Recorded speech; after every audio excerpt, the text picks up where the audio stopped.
안녕하세요. 홍화사입니다. 오늘은 아주 좀 다른 걸로 이게 코로나 바이러스 때문에 중세 유럽의 그 패스트보다 더한 것 같습니다. 유럽 패스트도 그렇게 세계적으로 퍼지지 않았는데 전 세계가 들끓고 있으니까 나갈 수도 없고 일본도 못 가고 유럽도 못 가고 국내 여행 하는 것도 떨리고 해서 조금 재미있으시라고 루이 16세의 부인 그 유명한 마리 앙뚜아네트 영화도 나오고 유튜브도 하는 분들이 많으니까요. 제가 조금 깊이 있게 조사를 해서 오늘 마리 앙뚜아네트에 대해서 얘기를 해보겠습니다. 자, 아마 금수저죠. 금수저 정도가 아니라 다이아몬드 수저로 태어난 사람이죠. 굉장히 미인이었습니다. 합스부르크 가문의 호프부르크 궁에서 태어나가지고 그야말로 명문가 중에 명문가, 셋째 딸로 태어났죠.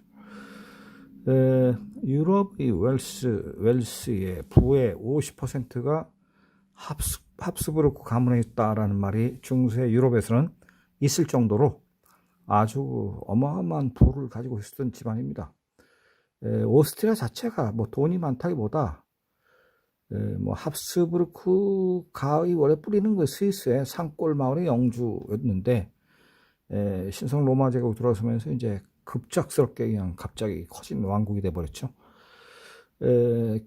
정략 결혼을 통해서 유럽의 포를 축적한 사례입니다. 그래서 그 마리 앙뚜아네트의 아버지가 스페인 왕가를 비롯해서 이태리, 그다음에 프랑스 이 돈 있는 왕가들한테 딸들을 시집보내 가지고 전부 이제 유럽의 그 엄청나게 강한 왕국들의 왕들을 자기 사이로 만들어 버리니까요. 그런 방법을 취한 거죠. 자, 마리 앙뚜아네트의 콜렉션이라는 게 있죠. 이 마리 앙뚜아네트가 16살인가 아주 어린 나이로 프랑스의 루이 16세하고 이제 결혼을 해가지고 와 보니까 그때 프랑스는 오스트리아보다 좀 촌스러웠나 봐요. 그 나라가. 그래서 이제 이 앙뚜아네트가 프랑스의 그 촌스러운 촌티를 좀 베끼느라고 워낙 노는 가락이 워낙 셌으니까요. 자기의 형부 이런 사람들이 다 스페인 왕이고 이태리 왕가에 있는 사람들이고 자기 아버지한테 헌상한 당대의 최고급품이 엄청 많았을 거 아닙니까? 그래서 이제 만든 것 중에 하나가 바로 이런 거 루이 브레게. 이 브레게 시계 어마어마 비싸죠. 지금 세계에서 가장 비싼 시계죠, 이 브레게가.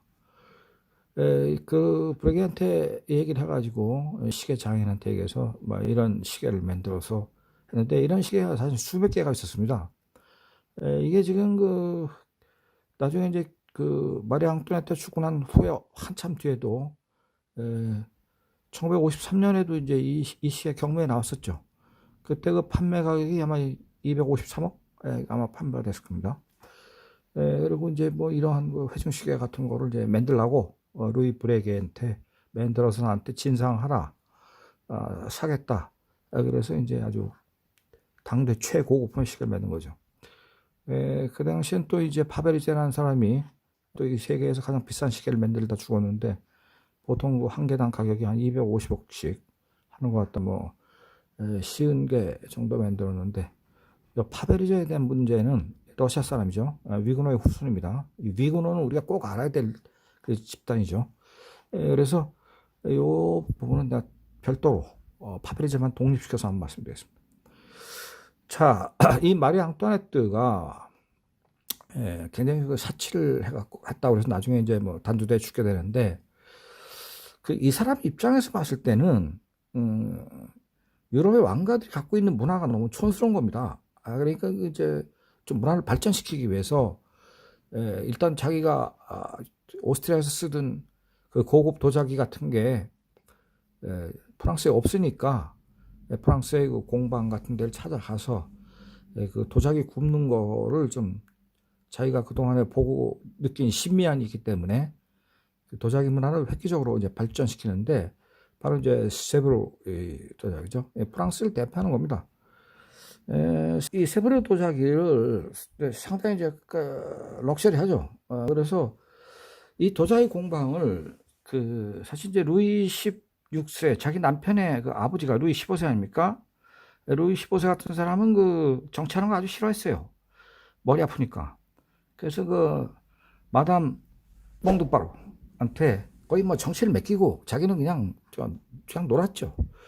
마담 뽕빠두루가 사실은 귀족의 부인이었는데 이제 루이 15세의 뭐 애인이었죠. 그래가지고 그 부인도 이 쉐브르 공방을 자주 가서 이 촛대를 베끼라고 해서 이제 원하는 모양대로 이렇게 한 거죠. 이게 이제 많이 발전해서 그렇습니다. 옛날에 이렇게 발전하지 못했으니까요.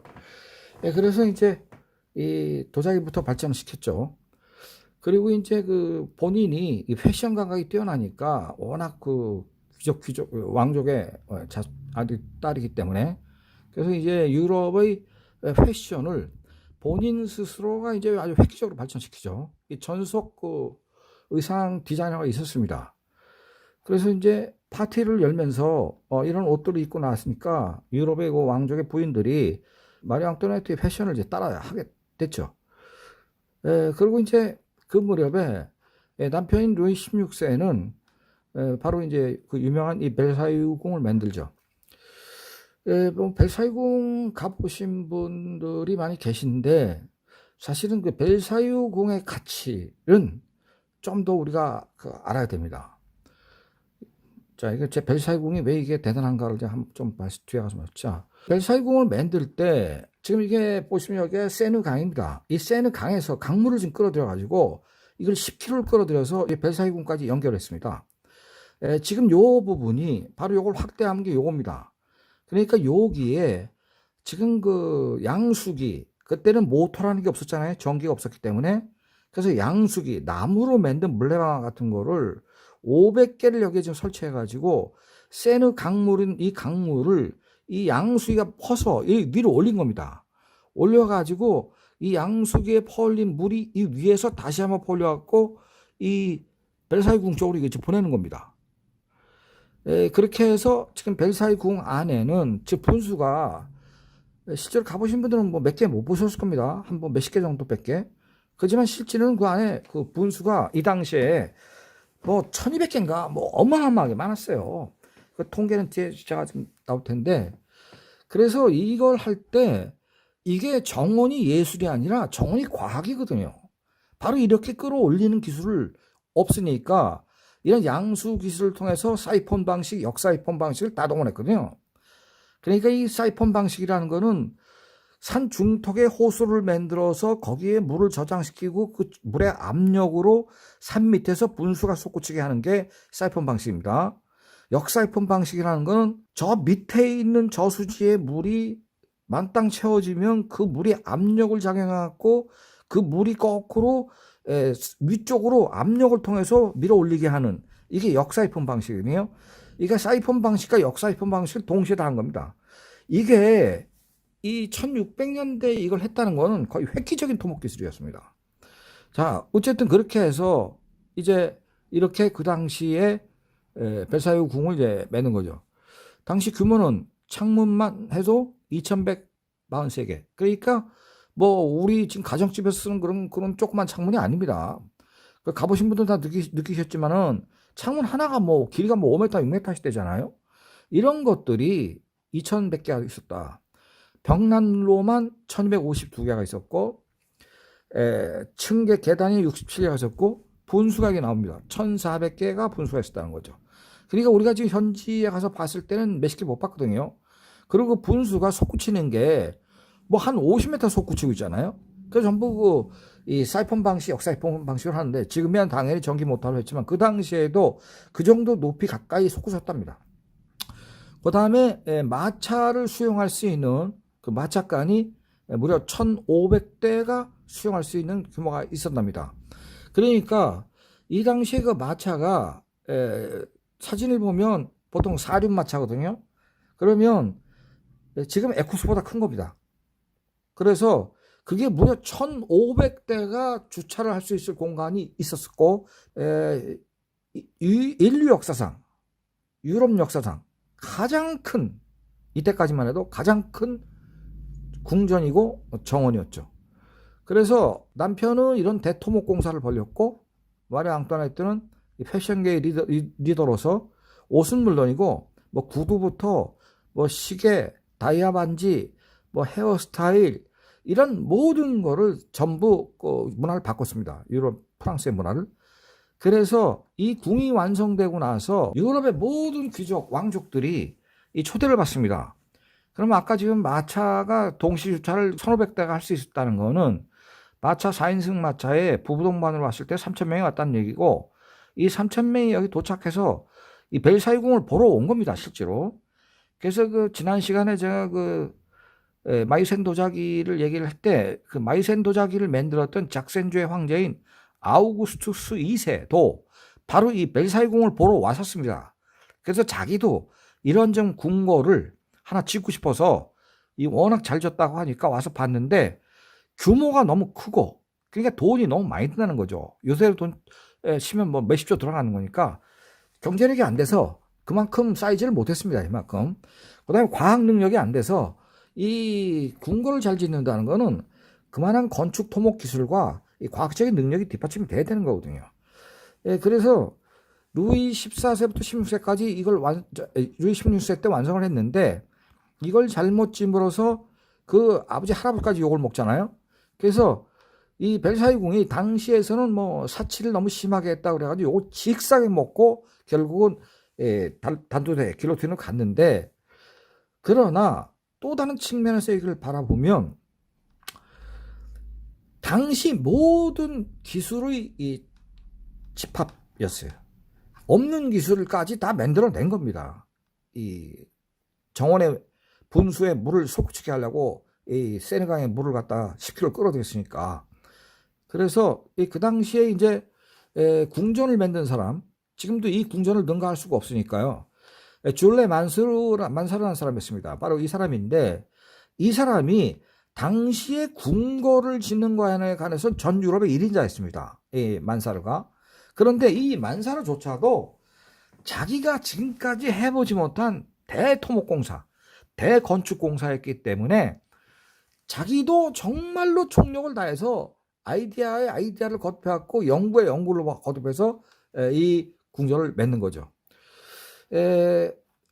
지금 이 사람에 대한 평가는 인류에 지금 존재하는 어떠한 건축가도 이 사람을 따르지 못할 것이다 라고 얘기합니다. 지금은 뭐 포크레인도 있고 뭐 각종 첨단 토목 장비가 있지만 이 사람 시절에는 그런 것도 없었을 때 이런 거를 만들었다는 거는 뭐 어마어마한 이 사람의 능력이 있었다는 거죠. 당시 하루에 25,000명씩 이 궁전을 만들기 위해서 동원됐는데 무려 그게 뭐 십몇 년을 동원됐으니까요. 그래서 돈도 많이 썼고 너무 인간도 많이 동원해서 지탄을 많이 받았다. 그러나 유럽의 건축은 지금도 벨사유궁을 능가하는 건축이 없듯이 획기적으로 유럽의 건축을 발전시켰다는 거죠. 그 다음에 또 하나는 이 궁전의 바로 이 조경, 이 정원을 만든 사람은 앙드레드 로트르라는 사람입니다. 그러니까 정원과 궁전공사를 책임자가 틀린 거죠. 정원 쪽은 이 사람이 책임을 졌어요.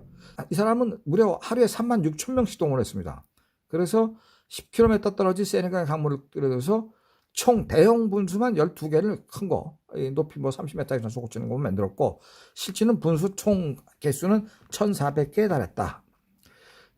전기가 없었던 시절에 역사이폰 방식을 이용해서 분수를 솟구치게 하는 아주 획기적인 기술을 이 사람이 만들었고, 그 당시에 모든 인류가 가졌던 기술과 과학을 이 사람이 총동원해서 이 벨사유궁의 정원을 완성시켰다는 겁니다. 자, 이걸 만들고 나서 당시 마차관 하나 보여드리겠습니다. 자, 이 마차관은 그 벨사유궁 옆에 드리아뇽 소성 그 근처에 있습니다. 지금 보면 이 기록지가 이제 마차들이 들어와 가지고 쭉 이제 파킹을 하는 건데, 이게 하나의 궁궐만큼 큽니다. 그래서 지금 여기 서 있는 마차도 보면은 여기 말이 하나, 둘, 셋, 네 마리가 끓는 이 사료 마차입니다. 마차들이 뭐 때깔이 틀리잖아요. 그래서 왕족들이 타고 오는 거니까. 그래서 무려 1,500대가 주차할 수 있는 주차장이 있었고, 마차 관리인만 2,800명에 달했던 겁니다. 이게 어마어마한 거죠. 마차 2,800대 에쿠스보다 큰 거 세우려면 아마 잠실야구장 같은 거 한 뭐 대여섯 개 있어야 될 겁니다. 그 정도로 이 벨사이ユ 규모가 어마했죠. 그러나 마리 앙뚜아네트는 요걸 직사게 먹었는데 빵이 없으면 뭐 고기를 먹으면 되지 이런 헛소리 했다고 그러잖아요. 그건 사실과 다르고 뒤에 제가 말씀드리겠습니다. 본인 자신이 좋아했던 거는 트리아농 송전, 뭐 시골 농가 같은 이런 분위기가 있는 여기에 와서 본인이 한 달도 있고 두 달도 있고 그랬습니다.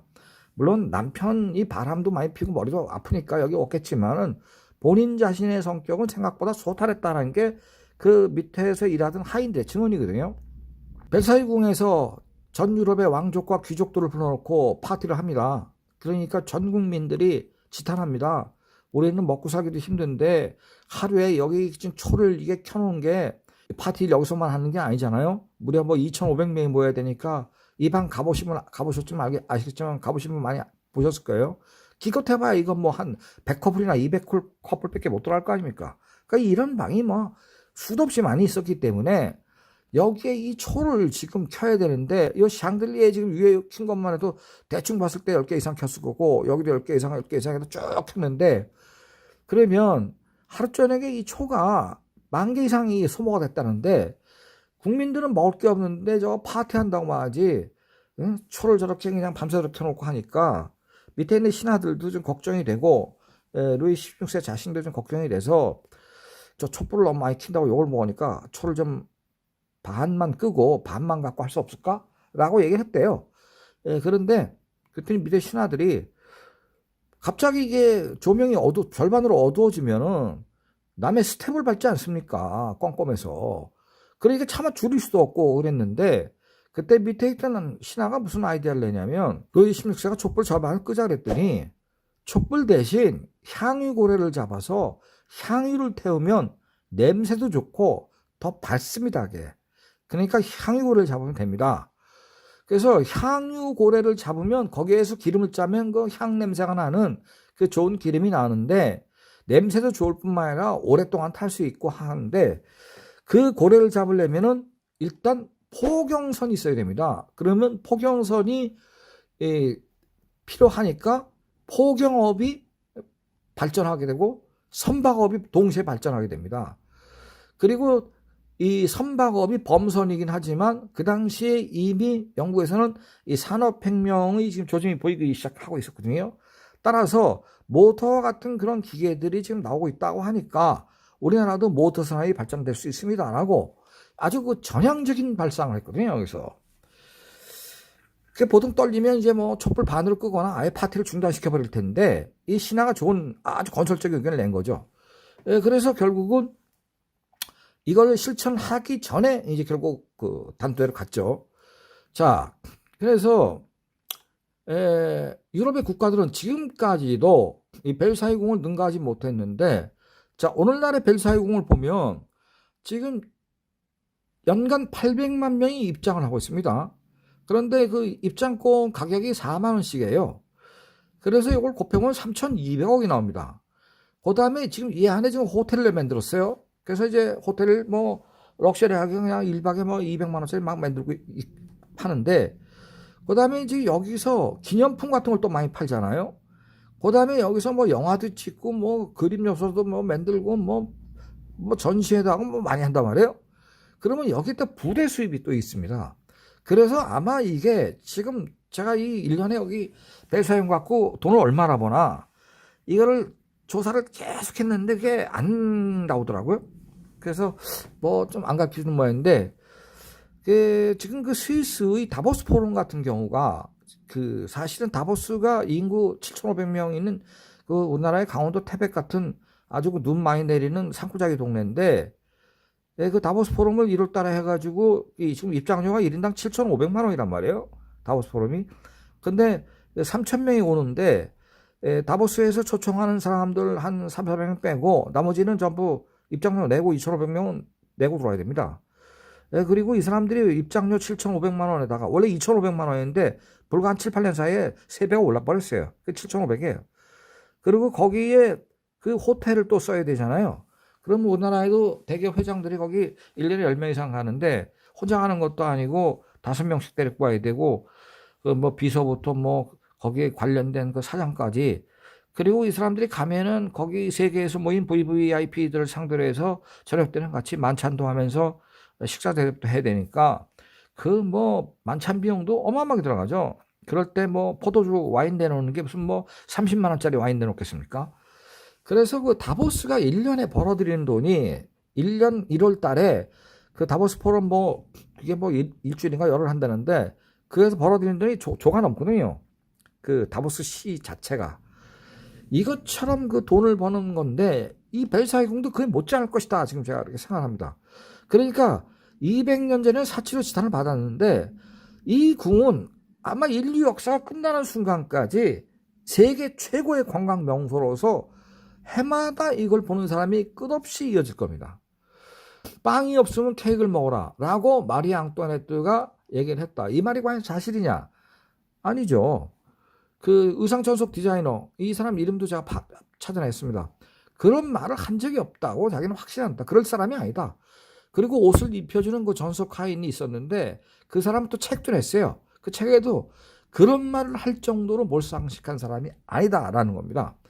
또 하나는 그 말은 시민혁명군이 지어낸 말로 지금 판명이 됐는데 또 하나의 설은 루이 16세의 동생이 자기가 황제가 되고 싶어서 그런 말을 지어내가지고 퍼뜨렸다는 설도 있습니다.